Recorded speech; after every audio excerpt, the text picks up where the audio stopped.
ನಾವಿ ಇವಳಿಂದ ಭಾಷಣ. ಜನವರಿ 26 ಗಣರಾಜ್ಯೋತ್ಸವವನ್ನು ಆಚರಿಸುತ್ತೇವೆ. ಗಣರಾಜ್ಯೋತ್ಸವ ರಾಷ್ಟ್ರೀಯ ಹಬ್ಬವಾಗಿದೆ. 26 ಜನವರಿ 1950ರಂದು ಜಾರಿಗೆ ಬಂದಿತು. ಸ್ವಾತಂತ್ರ್ಯಕ್ಕಾಗಿ ಹೋರಾಡಿದ ಸಂವಿಧಾನವು ರಚಿಸಲು ಶ್ರಮಿಸಿದ ಎಲ್ಲ ಹೋರಾಟಗಳನ್ನು ಸ್ಮರಿಸುವ ದಿನ. 1949 ನವೆಂಬರ್ 26ರಂದು ಸಂವಿಧಾನವನ್ನು ಅಂಗೀಕರಿಸಲಾಯಿತು.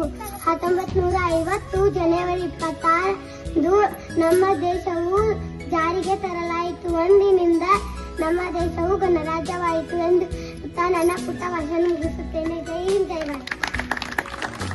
ನನಗೆ ನೀನೆ ಶಿಲ್ಪಿಯು, ನೀನೆ ಶಿಲ್ಪಿಯು, ದಾರಿ ದೀಪವು ನೀನೆ ಕಲಿಸಿಕೊಟ್ಟೆ.